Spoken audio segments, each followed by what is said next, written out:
그리고 14일가 1792년, 나이로 따지니까 한 39세, 40세 정도더라고요. 그때 가서 그렇게 1년에 14번의 몰기를 하셨던 그런 활동이 명분이신 정조 대왕이신데, 아무튼 오늘 그 정조 대왕의 활쏘기에 대해서 우리나라의 정말 대표적인 학자분들이 모이셔서 세미나를 이렇게 준비해 주신 것 같습니다. 첫 번째가 아까 뭐 사회자님이 소개를 해주셨으니까 그건 넘어가도록 하고요. 첫 번째 주제 발표로 정조의 국정 운영과 운영 철학과 활쏘기라는 제목으로 수원시립공연단의 최형국 선생님 모시고 발표를 듣도록 하겠습니다. 발표 전에 간략하게 그 최형국 대표님을 소개해 드리면,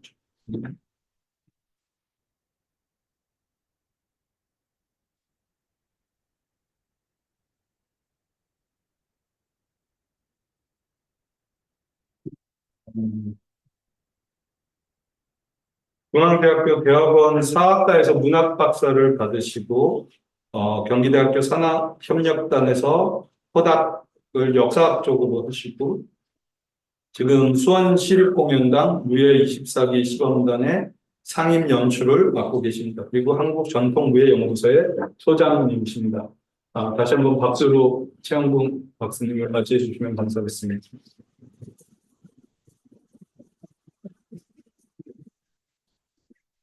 네, 제가 받은 최형국입니다. 오늘 이렇게 귀한 정주 관련 그리고 활쏘기 관련 행사에 초청을 해주셔서 너무나 고맙습니다. 먼 길 힘들게 꽉 막힌 자유로를 뚫고 오시느라 고생 많으셨습니다. 저도 이렇게 65km밖에 제가 수원 사는데요. 65km밖에 안 되는데 2시간 반이 걸리는 희한한 길을 뚫고 여기에 왔습니다. 완전 반가웠어요. 아직도 곧 도착하실 겁니다. 어쨌든 원래는 좀 PPT 이렇게 만들어서 이렇게 좀 쉽게 넘어가도 될 것 같기도 한데 워낙에 그 경제 활성화 관련 이야기는 많은 분들이 많이 알고 계세요. 그래서 좀 간단하게 설명을 하면서 그 부분들 몇 가지만 이렇게 짚으면서 정리를 좀 하려고 합니다. 자, 정조대 때 가장 이제 첫 페이지 들어가는 겁니다. 정조대 때 가장 핵심적으로 정조 시대를 이해할 때 바라볼 수 있는 코드가 문치규장 모설장룡이라는 두 문장입니다. 문으로는 규장각을 만들어서 문화를 융성하게 하고 모설장룡, 무적인 부분은 장룡령을 통해서 군사력이나 군제개혁을 진행을 하겠다라는 정조의 당대 운영, 국정 운영의 핵심 내용을 정리한 문장입니다. 그래서 정조는 어떻게 보면 일반적인 지금 현재 학자분들의 연구에서는 마치 문예군주처럼 표상화가 많이 됐습니다. 뭐 가장 쉬운 예로 조선 후기 문예 르네상스를 이끌었던 군주다라는 표현을 많이 썼었는데요. 그 반대쪽에 존재하는 다른 쪽에 존재하는 무적인 문예군주가 아니라 무예군주로서의 보여지는 정조의 모습 또한 색다른 모습이고 그러한 모습 두 가지가 합쳐져서 보일 때만이 정조를 제대로 이해하고 18세기 당대를 제대로 이해할 수 있다라고 하는 내용이 실은 제 논문의 핵심 주제입니다. 그리고 그 중심축의 정조는 다른 것들이 아닌 활쏘기라는 실제 본인이 몸으로 표현하는 우회적 수단 그리고 자기 마음을 다스리는 수단으로 활쏘기를 국정운영의 철학의 단계까지 끄집어 올린 아주 독특한 성격의 군주다라는 것들을 이야기를 드립니다. 그래서 정조 같은 경우는 조금 전에 사회 선생님이 이야기했듯이 아버지 사도세자에 대한 문제가 태산적 한계로 작동을 합니다. 아버지가 죄인의 신분으로 있다가 자신이 군주로 올라왔기 때문에 마치 죄인의 아들은 왕이 될 수 없다라는 논리에 끊임없이 저항하는 형태의 국정 운영 방침을 취하거든요. 물론 하라우디 영조가 자기 그 사도세자의 그 형님, 그냥 먼저 돌아간 형님의 이 손으로 호적 세탁을 해줍니다. 호적 세탁을 해줘요. 그래서 실은 왕이 돼요. 왜냐하면 자기가 왕에 올라갔을 때는 사도세자의 아들로 왕이 된 게 아니라 자기 그 사도세자 그 형님이 10살 때 돌아가시거든요. 10살 때 돌아가신 그분의 양자로 된 상태에서 왕이 됐다.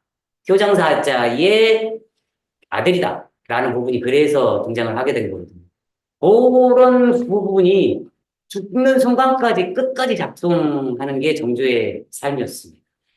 그래서 그것들을 해방시키기 위해서 정조와 누구보다도 더 열심히 치열하게 살고 공부나 수련에 매진했었던 이유이기도 합니다. 그리고 실은 이 논문에서는 다루지는 않았지만 이 흐름이 실은 할아버지인 영조의 컴플렉스하고도 또 직결적으로 연동되는 부분이기도 합니다. 할아버지 영조가 아버지는 왕이지만 수종이지만 어머니가 이 수빈박 씨라고 해서 친박 라인 출신입니다. 바느질을 하다가 간택이 돼서 예, 왕비가 되신 분인데, 그러니까 정통적 한계를 영조도 느낍니다. 그래서 실은 사도세자가 태어났을 때 심하게 압박을 한 겁니다.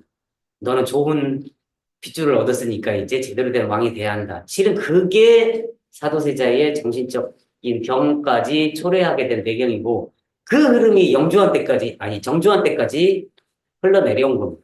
그래서 자신의 감추고 싶은 부분은 사도세자고, 자신이 따르고자 하는 부분은 영조로 딱 모델을 잡아서 국정을 운영하게 됩니다. 그 과정에서 처음으로 정조가 고민했었던 게 바로 무반의 진음책입니다. 문무겸전론이라고 표현을 하는데요. 문과 무가 그 전에 문무겸전론은 중국이나 조선 전기, 조선 후기에도 끊임없이 제기됐었던 이상적인 그 선비의 모습입니다. 문무를 같이 겸전해야 한다라는 표현입니다. 하지만 공부에서도 밝혔지만 앞쪽에서 정조는 문무겸전 위대 무를 바탕으로, 그러니까 그전에는 그 무장들한테 이 유교적인 공부를 해야 한다라는 것들을 강조하기 위해서 문무겸전론을 도입을 한 사례고요. 정조는 아주 독특하게 문관들한테 무적인 기풍을 가지라라고 압박하는 형태로 문무겸전론을 도입합니다. 그 압박의 핵심 고리가 활 속에 있습니다. 그래서 뒤쪽에서도 설명을 했었지만 실제로 문관 단 한 번도 활을 쏴보지 않는 신하들한테 깍지 끼고 활을 쏴라. 만약 활을 못 쏘면 부경에 가둬놓고 한 달 동안 집에 못 가게 하는 아주 괘씸한 일을 하셨습니다. 본인 스스로도 굉장히 장난스럽게 이야기를 하세요. 실록 기록을 보면. 하지만 그 안에 그런 문관을 압박하는 수단으로 문무겸전론을 활용한 아주 독특한 성향의 군주가 정조였다라는 거를 이야기를 드립니다. 그래서 그 과정에서 나타나는 게 본인 스스로가 모범이 될 수 있는, 스승이 될 수 있는 형태들. 그게 군사론을 이야기를 하는데요. 내가 스승이면서도 국왕이다. 독특한 현상으로 나타나는 게 바로 초계문신제의 도입입니다. 문관들이 문과에 합격해서 과거 시험을 통과해서 합격을 했지만 다시 나한테 공부를 다시 배워라. 그리고 내가 시관이 돼서 너희들을 다시 시험 봐서 내 사람으로 뽑아서 국정을 운영시키겠다라는 개념으로 문무겸전론의 하나 축인 그 것들이 진행이 되고, 역시 무관들한테도 동일하게 그러한 내용들이 함께 도입이 됩니다. 그래서 뭐 등등등등 이야기가 다양한 이야기를 또 정책 안에서 녹여내는데요. 무장들을 이렇게 높이는 작업들을 계속 진행합니다. 그 중에서 뭐 그 다음 페이지 그림 1로 나타나는 정조 어제 신도비문이라고 해서 이순신 장군 신도비의 내용 글을 본인이 씁니다. 그리고 충무군 이순신 전설을 문집을 전때까지 다 모아가지고 새롭게 쓰라고 명령을 내려서 그게 새롭게 완성이 됩니다. 더불어서 당대의 그전에 좀 낯설었던 뭐 등등의 장수에 대한 이야기들을 계속 국가사업으로 진행을 합니다. 그리고 그 다음 페이지에 보면 이제 해동명신록 등등등등 나오는데 해동명장전이 또 포인트입니다. 당대 그 홍양하고가 쓴 책이 해동명장전인데요. 그 이전에는 국가단위나 개인이 쓸 때 해동명식록이라고 해서 문신 중심의 전기류 책이 나오는 게 대부분이었습니다. 무장들을 다룬 전기류 책이 없었어요. 그런데 정조대 때 홍양호가 대제학까지 지냈습니다. 조선시대 때 대제학이면 조선에서 공부 제일 잘하는 사람. 그냥 1등 찍은 사람입니다. 이 정도 1등 찍으면 중국에 있는 공부 제일 잘하는 사람하고 또 맞짱을 펴도 안 밀려요. 진짜예요. 그래서 이 해동명장선을 쓴 홍양호의 글을 받기 위해서 중국에서 사신이 오면 이 사람의 글을 받기 위해서 줄을 줬어요. 그렇게 학문적으로 뛰어난 사람이기 때문에 이것도 이제 받아가야 합니다. 근데 그 사람이 해동명장선. 이 땅에서 무장으로 가장 뛰어난 사람들만 뽑아서 그 사람들의 전기류 책을 썼다라는 게 정조대 때, 그리고 그게 물론 개인이 썼던 책이지만 굉장히 중요한 부분이다라고 이야기를 드리는 겁니다. 그래서 85페이지, 8페이지, 9페이지 보면 해동명장전 서문에 천하의 큰 법이 두 가지 있으니 문과 무가 그것이다. 이렇게 해서 쭉 문장이 들어갑니다. 읽어보면 본인이 문관이지만 이 무장에 대해서 올려줄 수 있는 극대의 방식을 활용해야 됩니다. 그리고 본인이 직접 평양에서 뭐 낙상지가 그전에는 배양이 되지 않았어요. 배양이 되지 않았는데 낙상지를 실제로 배양을 시킨 본인이 바로 홍양호입니다. 조선시대 때 신의의 중요성은 잘 알고 계시죠? 각 집안에서. 근데 사당에서 모시는 그 공간에 무장들, 심지어 명나라의 임진왜란 때 싸웠던 무장에 신의를 올려서 배양을 한다. 그 자체가 굉장히 중요한 포인트거든요. 그 작업을 문관이, 조선에서 제일 뛰어난 문관이 작업을 했다는 게 중요한 의미가 되겠습니다. 3장으로 가면 정조의 실천적 국정 운영 특성과 활성. 본인 정말 잘 썼습니다. 그래서 정조가 일성록에 홍제전선에 남긴 내용을 보면 11페이지입니다. 활쏘기의 묘미는 정신을 집중하는 데 있다. 그러므로 표적이 작을수록 정신이 전일해져서 비로소 작은 이 한 마리가 수레바퀴 같이 크게 보이는 경지를 알 것이다. 이게 어마어마한 이 집중력이거든요. 쏘다 보면 점점 이렇게 팔터에서 직접 이 145m 쏘다 보시면 느낌 좋은 날, 감 좋은 날 딱딱 들어갈 때 있으면 그때는 전곡 안에 점 안에 딱 박히는 느낌이 들어요. 그 다음에 이미 화살이 날아가기 전에 이거놈은 들어간다. 딱 느낌이 있습니다. 그게 이제 점점 가면 그 전곡 안에 그 빨간 점이 점점 커져 보입니다. 시간이 지나면. 저도 한번 몇 번 경험을 해봤는데 그 사각형 이 나머지 이 귀들은 다 안 보이고 이 빨간 것만 보여요. 크게. 그리고 딱 쏘면 그 한가운데 툭 맞은 게 보여요. 평일에는 점점 저도 이제 노안이 오기 시작해가지고 잘 안 보이는데 어느 날 느낌이 좋을 때는 그게 이게 딱 안에 들어간다. 이 느낌이 옵니다. 그걸 정조가 직접 경험한 내용을 여기다 정리를 한 겁니다.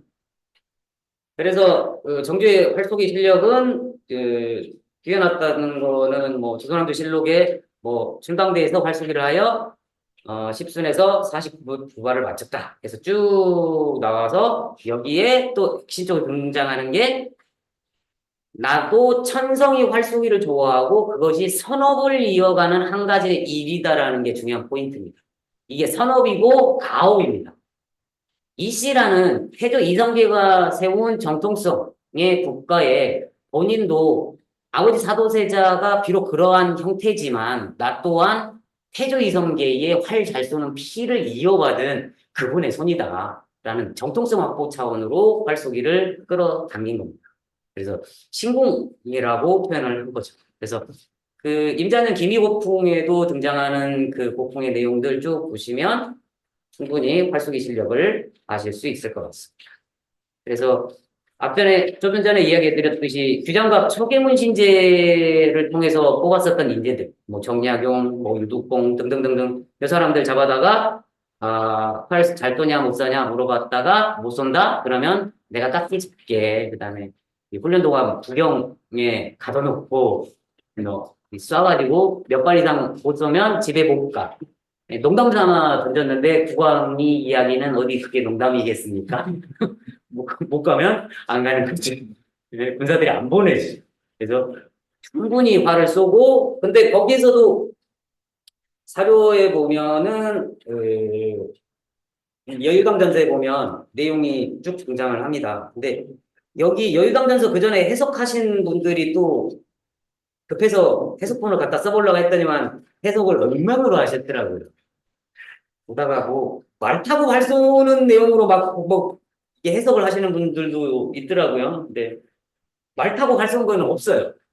말 타고 쏘았다라고 해석되는 게 있는데 그거 잘못된 해석이고요. 보시면은 이게 이 사람들이 처음 활동을 했으니까 이게 16페이지입니다. 중략 보면 깍지는 빠져나가고 완대는 질질 끌어 흘러내리고 손가락은 부르트고 팔뚝은 시위에 맞아 부어오르고 머뭇거리고 어설프게 당겨 조화로움이 깨지니 보는 사람들이 크게 웃지 않은 자가 없었다. 네, 그냥 초신자 처음 하면 맨날 이게 팔뚝 때리고 빰 싸고 이렇게 받는 뭐 우스갯소리지만 역대 대통령 중에 다 활을 쐈습니다. 근데 딱 한 분이 활을 쏘다가 포기한 양반이 있어요. 그게 노태우 대통령. 활을 쏘는데 자꾸 뺨을 때리더래요. 더 이상은 못 쏘겠다. 그런 이야기가 어디에 이렇게 나오는 이야기가 있으니까 찾아보시면 되게 재밌는 포인트이기도 합니다. 어찌됐든 우리나라 대통령분들도 활쏘기 사진이 한 장씩은 있으세요. 박홍부터 시작해가지고 노무현 대통령 활단계 증거 다 있는데 혹시 최근에 윤 대통령님 활 쏘는 장신이 있나요? 그거 전 못 본 것 같아요. 예? 김대중 씨보다 앞섰죠. 예? 김대중 대통령보다 앞섰죠. 근데 아무튼요? 노무현 대통령도 쐈어. 노무현까지만 했고, 얘는 그 뒤에는 이제, 박근혜 대통령. 그렇구나. 어떻게든 이거는 좀 강력하게 대통령분이 한 번씩 쏴주셔야 그림도 될 것 같고. 이명박 대통령 우리나라에서 활을 안 쏘는데, 네. 몽고에 가서, 몽고에? 몽고 할 때이더라고. 그래서, 아니, 이 양반 지금 활을 안 쏘고 말이야. 다른 나라는 이명박도 안 쏘. 비즈니스 세월. 어쨌든, 예. 그 다음에 대표적으로 나타나는 독특한 특성이 대사례의 문제, 연사례의 문제. 영조대에 행해졌었던 대사례는 영조가 조선 전기에 끊어졌었던 대사례를 복원하면서 국왕의 군사력 힘을 보여주기 위한 대례, 분례 중에 대례로 대사례를 복원을 했는데 정조는 대사례가 아닌 연사례라는 독특한 활동이 그 이전에는 단 한 번도 연사례가 시행된 적이 없고 역시 정조대가 끝난 후에는 역시 연사례가 소멸합니다. 근데 그게 영조대와 정조대의 차이점이기도 한데요. 영조대 때 그 대사례를 진행을 하면서 다양한 그런 국기문란에 대해서 군법으로서 강력하게 통치를 하겠다라는 영조의 표상이 대사례 안에 녹아들어 있기도 합니다. 정조는 연사례를 통해서 그런 거대한 큰 축의 형태가 아니라 군신들의 화합의 중심으로 해서 연사례 부분을 진행을 하고 그 내용들을 의례를 제도화하는 쪽에 초점을 맞춘 게 정조의 특성이기도 합니다. 이런 내용들이 전체적으로 무관지능책 포인트로 활쏘기를 잡고 그것들이 새로 권력을 잡은 신흥 문무벌 세력들과는 좀 다른 새로운 인재를 뽑아서 정조가 생각했었던 정조가 풀어나가고자 했었던 새 시대를 새로운 인물 그리고 그 새로운 인물은 활쏘기를 잘하는 사람들로 뽑아서 풀어나가고자 했었던 게 정조의 목적이고 운영 철학이었다라고 이야기를 합니다. 이제 맨 마지막입니다. 그래서 정조시대의 국정 운영을 가장 확실하게 반영하고 있는 게 정조의 활속이었습니다. 문무겸전론에 입각한 문반진흥책, 그 핵심의 무반진흥책입니다. 정조의 활속이의 본질이 있습니다. 오직 입으로만 정책을 논하는 게 아니라 직접 몸을 통해 발전시키려 했던 정조의 국정 운영 철학은 갈수록 몸을 소외시키는 지금 이 시대에도 여전히 중요한 덕목이 될 수 있을 것이며, 미래에도 활속이는 몸을 다스려 마음을 채우는 최고의 무예이자 전통 힐링 콘텐츠가 될 것입니다. 그래서 지금 화를 배워야 할 때입니다. 라고 논문을 마쳤습니다. 예.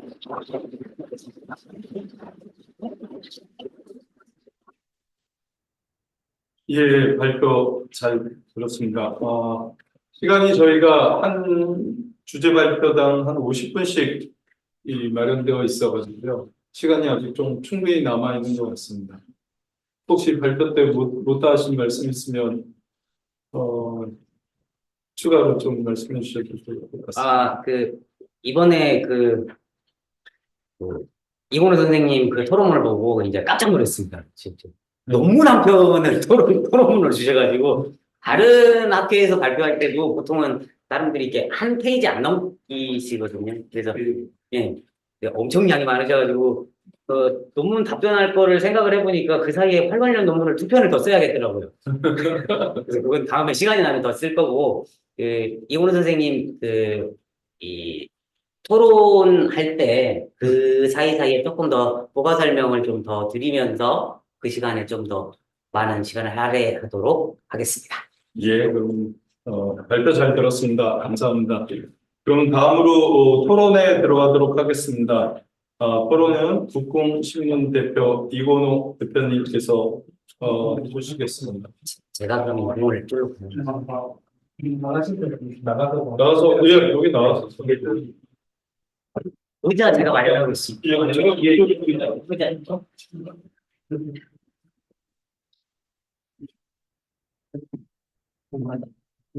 의자 있어요. 많이.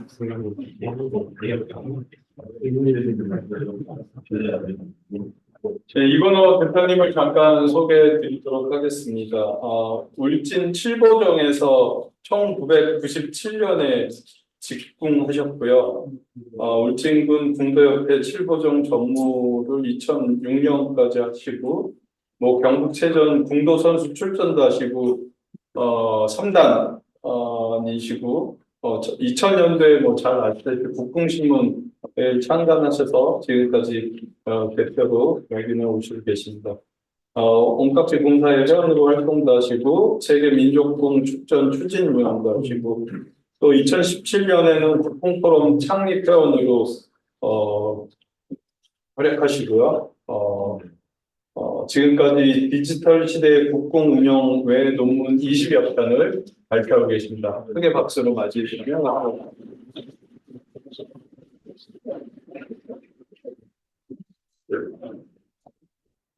우리 최영국 선생님의 귀중한 논문 발표에 참 들었고요. 질문하면 몇 가지 정리를 한 번에 제가 읽는 방식부터 하겠습니다. 안녕하십니까. 국공신문 이건호입니다. 먼저 영지 등시박물관의 2024년 기획전 재미있는 정조의 활 이야기와 함께 정조와 활속이라는 주제의 학술에 참여하게 되어 매우 기쁘게 생각합니다. 이 자리를 마련해 주신 모든 분들께 깊은 감사를 드립니다. 최영국 선생님께서 발표하신 정조의 국정운영 철학과 활속의 논문은 정조가 승평과 문무금전론을 통해 정책을 초월한 인재등용과 국가정책을 추진했음을 강조하고 있습니다. 또한 무반 정책을 통해 군사력 강화와 왕권 확립을 도모하고 문신들에게 무예를 방조하여 두국강병을 목표로 삼았다는 내용을 다루었습니다. 특히 정조가 쉼없이 수련하여 신궁의 경제에 이르렀음을 보여주는 활속이는 문무겸전론에 입각한 무반천 인식 전환의 성경체로 제시되었습니다.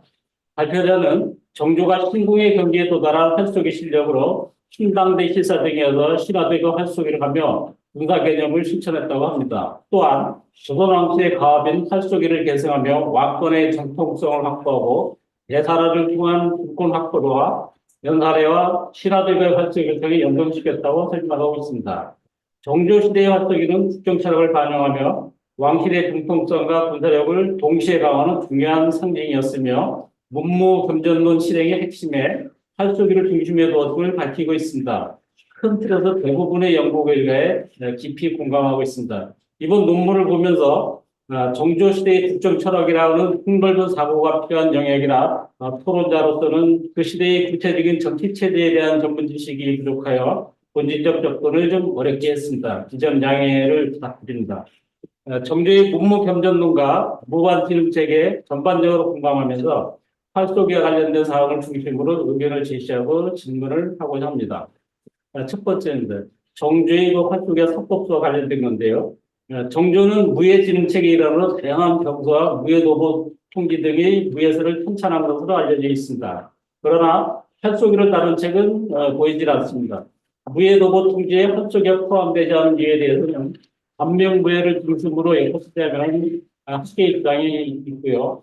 정조는 그 활쏘기를 가업으로 계승하고 대대로 내려오는 한미법 수교를 통해 경제에 이르렀다고 할 만큼 사법에 능통했습니다. 그러나 구체적인 사법서를 남기지 않았다는 점은 굉장히 아쉽습니다. 또한 무과 시치 과목에 활쏘기가 다수 포함된 것에 비해 군영이나 일반인들이 활쏘기를 체계적으로 수행할 수 있는 사법서가 발간되지 않은 이유를 알고 있습니다. 같은 시대에 작성된 급속가지주 사회계례와 평양에서 발간된 사법비전공화 등이 정조의 무예지능책과 관련이 있는지도 묻고 싶습니다. 두 번째 질문입니다. 잠깐만 이게 좀 길어서 죄송합니다. 이걸 하나씩 끊어서 가도 좋을 것 같아서요. 여기서 일단 좀 끊었는데 네. 혹시 네. 네. 선생님 이게 실은 이게 설명하려면 이제 이게 너무 한편이 되는 슬픈 내용이기도 하고. 이게 사람들이 다 물어보는 부분이 무예도보 통지에 왜 활쏘기가 안 들어갔습니까? 라고 물어볼 때 굉장히 많아요. 근데 정확하게 정조가 무예도보 통지 서문을 보면 그냥 개인 담백무예서로 이 책을 쓸 거야 라고 서문에 밝혔습니다. 더 안 물어보셔도 돼요.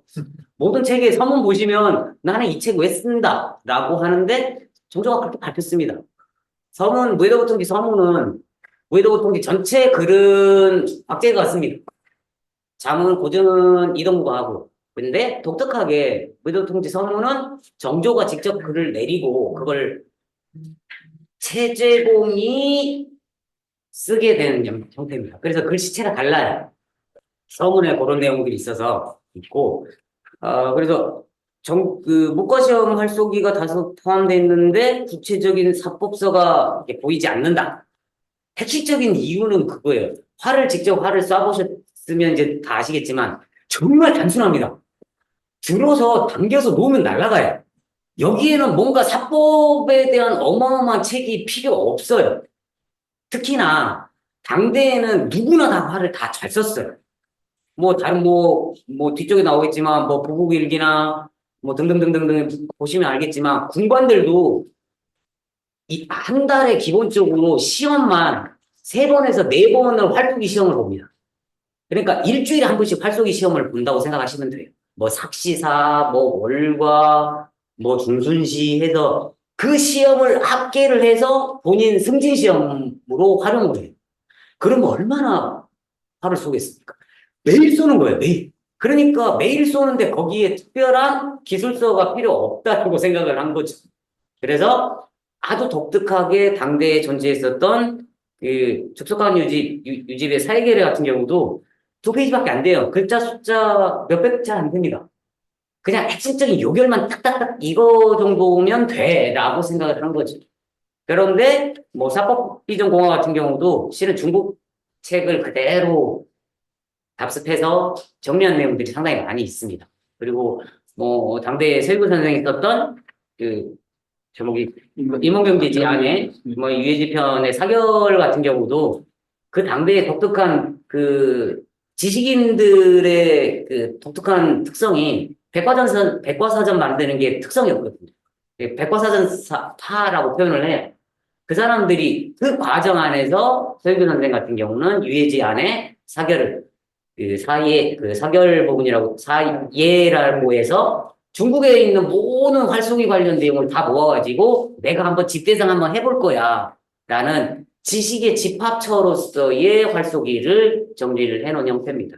그래서 이 정조대 때 활쏘기가 무예도보통지 안 들어간 이유는 좀 전에 이야기했듯이 그 책은 아예 성질이 다른 책인 거고 굳이 그렇게 책 활쏘기와 관련해서 정리할 필요성을 느끼지 아니했기 때문에 활쏘기 관련 책들이 편찬되지 않았다라고 이야기를 드리고 싶습니다. 예, 충분히 답변 되셨네요. 근데 요 주제만 갖고 해서 둘이 토론하면 하고가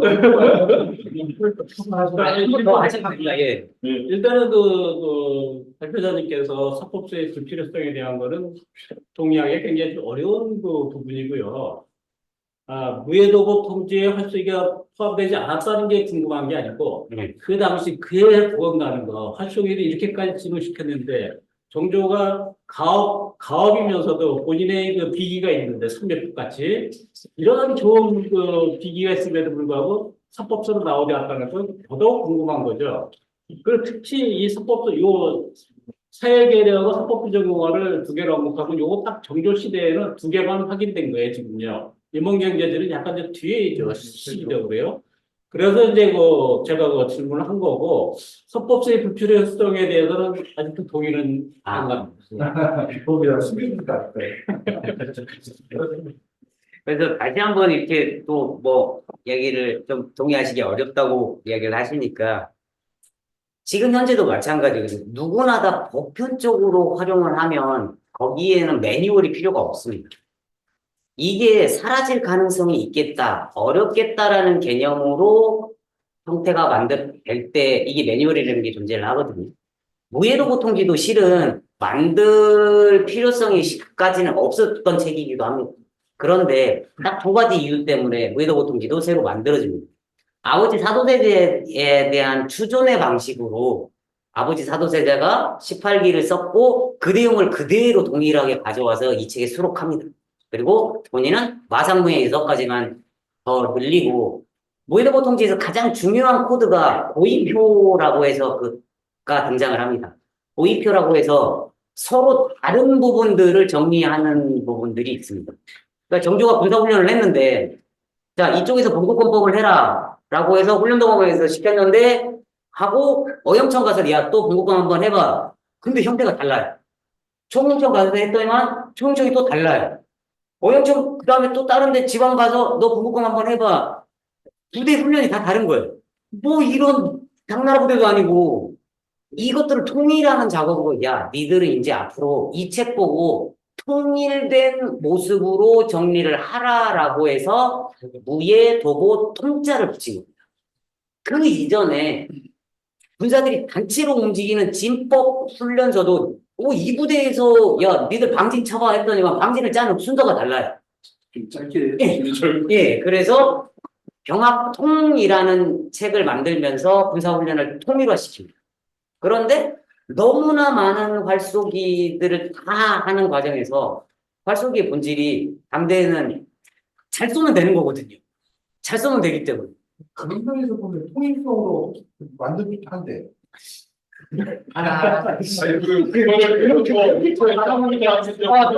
또 그렇게 또 말하고 다음 토론 네. 주제로 넘어갈까요? 네. 그거는 또 이렇게 그건 좀 알풀이 살짝 들어간 상황에서 또 한번 가보시죠. 네, 두 번째 질문 드리겠습니다. 대사례 대신에 그 연사례를 시행할까는 게 좀 궁금한데요.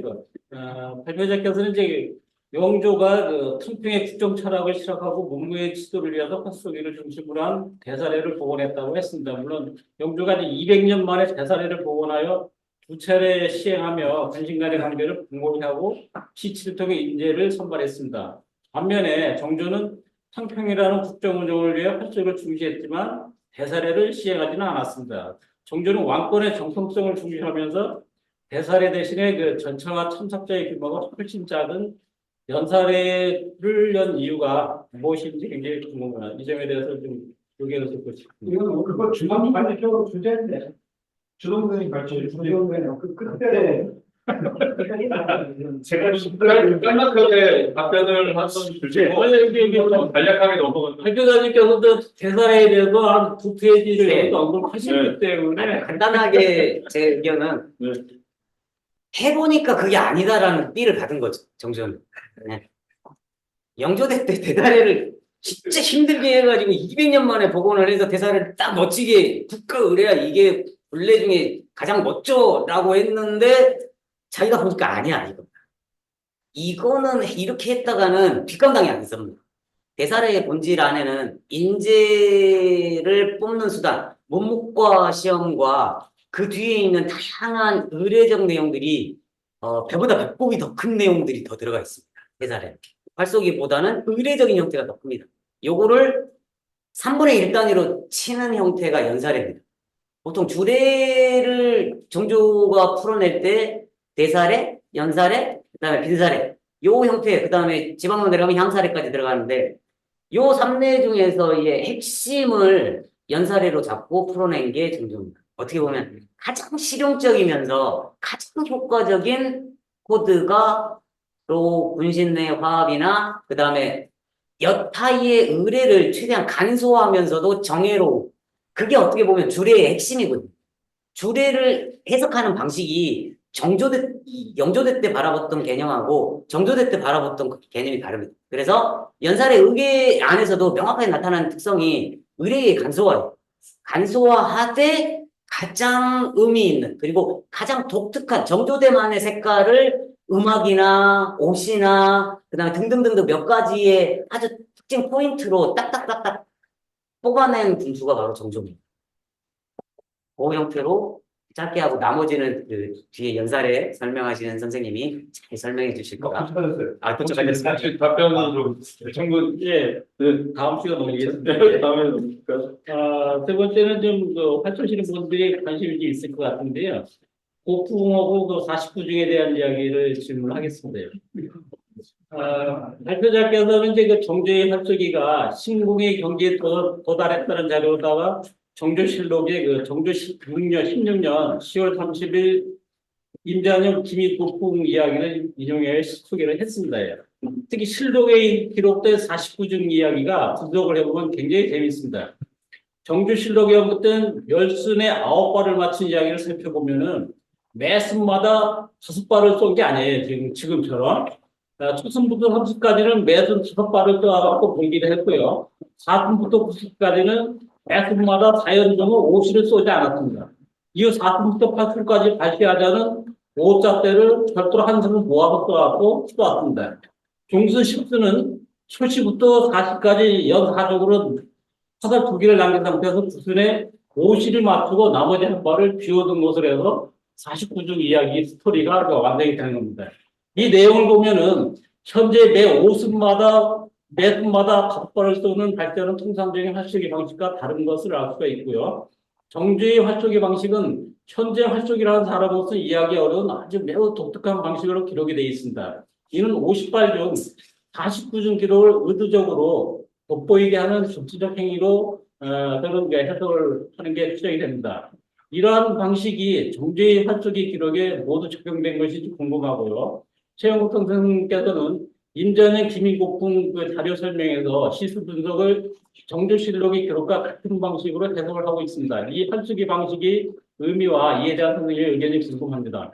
또한 논문에 인용된 김익고풍과 관련하여 고풍기 제목의 그 고풍원인 규정과 직제학 환경도 관찰사 기미로 쓰여 있는데 같은 날 정조실록에는 충당대 활쏘기를 한 후 각신에게 고풍을 내리고 여러 신료들과 연구실을 짓다는 기록이 있습니다. 이때 참가자 같은 내용인데 이때 참가자는 오재순 등 10명으로 표기되어 있습니다. 그러나 실제 고풍에는 고풍 수급자는 함경도 관찰사 기미로 되어 있는데 실록에는 나오질 않습니다.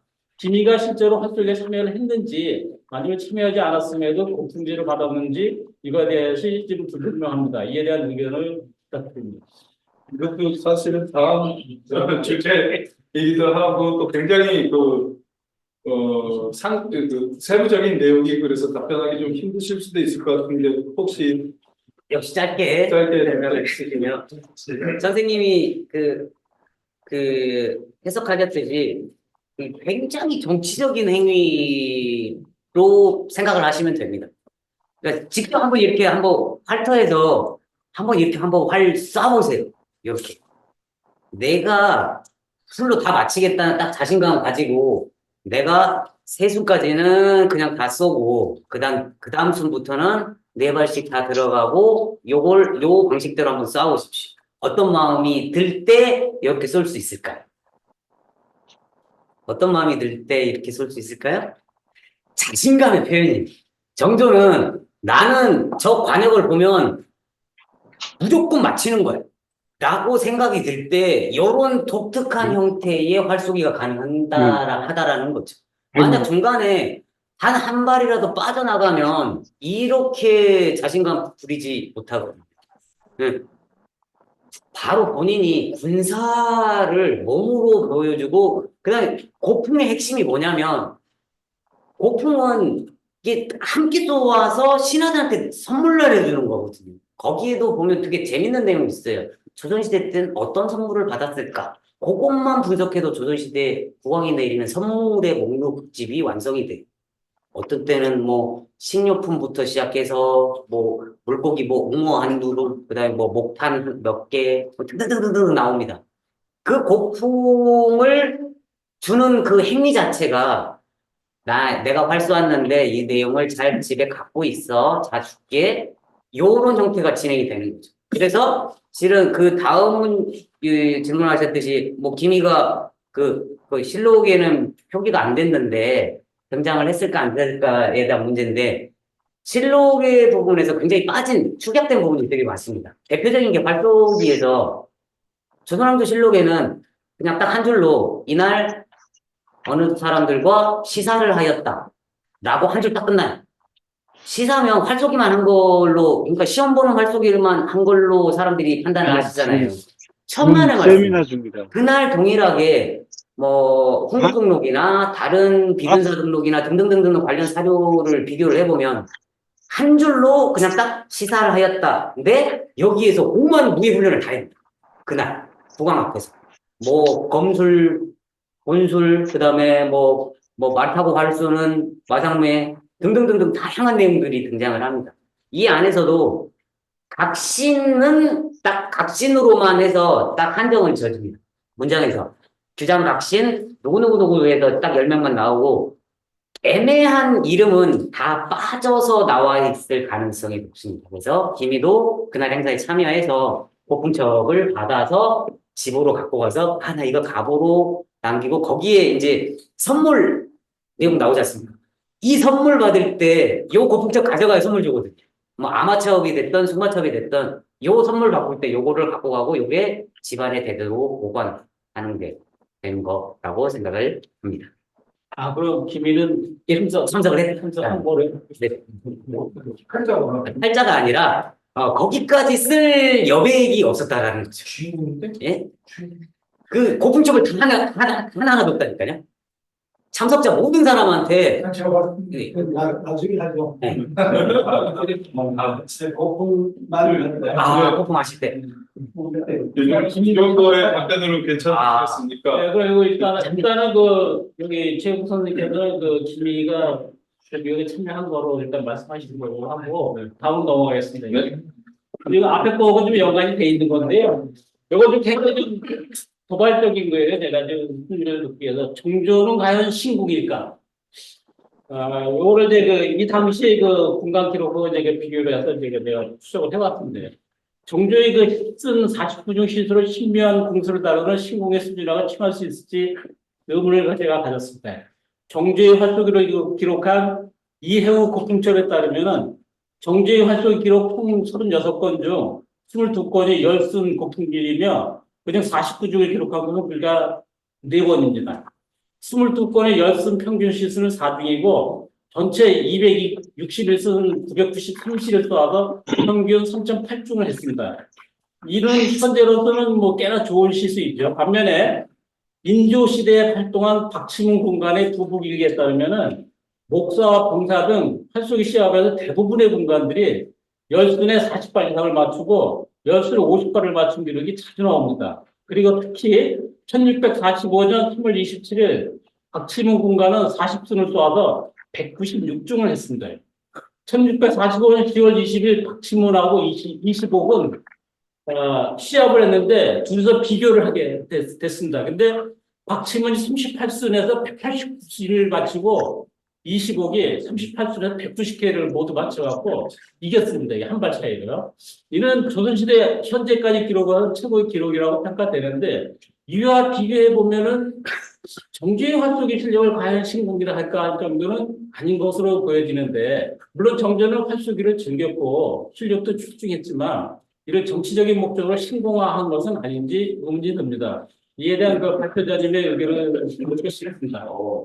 마지막까지 하시고 네, 끝으로 어려운 여건 속에서도 위에서 연구와 다양한 저서를 발간하신 최영국 선생님의 그 활동에 늘 응원의 박수를 보내며 오늘 정주의 국정원 철학과 활쏘기 연구 결과를 발표해주신 최영국 선생님께 다시 한번 깊은 감사를 드립니다. 감사합니다. 예, 그 답변하시기 전에 저도 그 장의원 선생님의 논문을 이렇게 보면서 262의 그 고풍에 대해서 그 표로 정리한 거 보니까 관역들이 다 전부 다 다르더라고요. 그리고 어떤 관역, 그 표로 된 관역은 뭐 가로 세로가 5m가 넘는 지금 척으로 계산했을 때 그런 관역들도 사용을 했고 뭐 이런 거 보면 지금 말씀하신 토론 주신 내용도 약간 좀 한번 생각해 봐야 되지 않을까 생각하는데 답변이 무척 궁금합니다. 지금 선생님.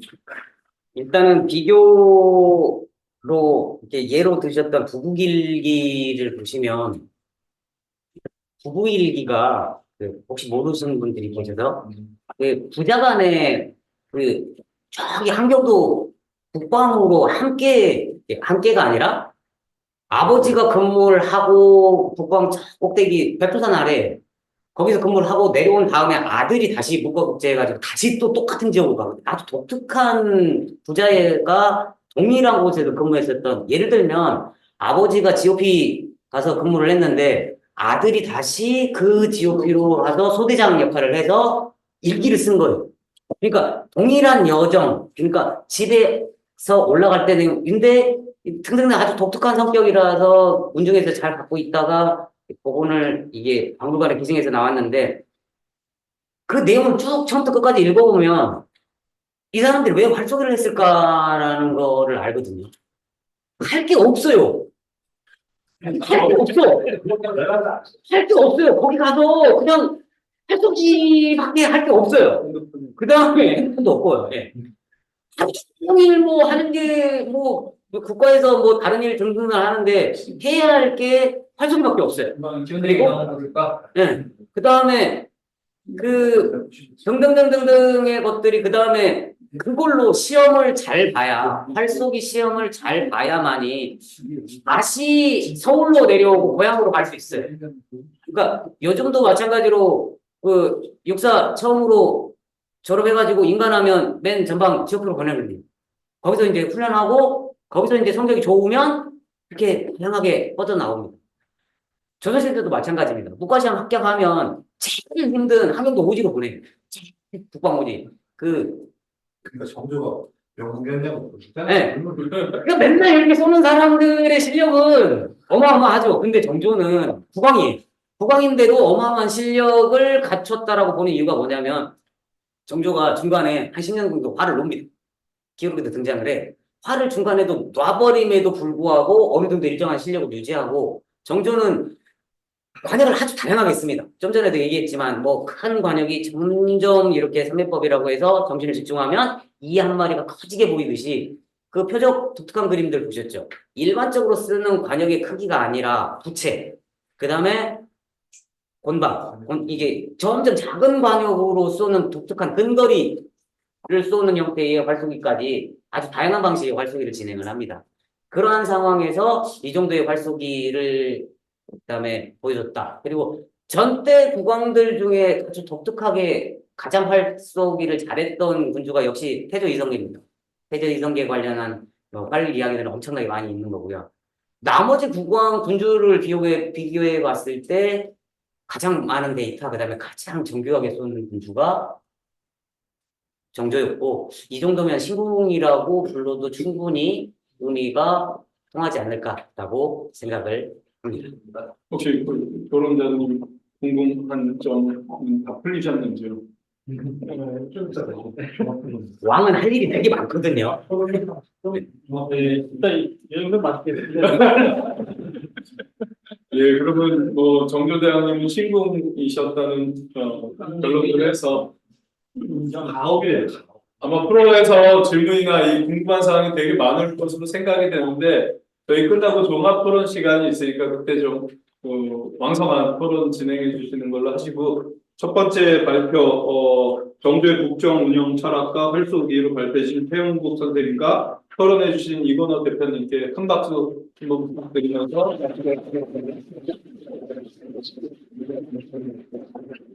잠깐 자리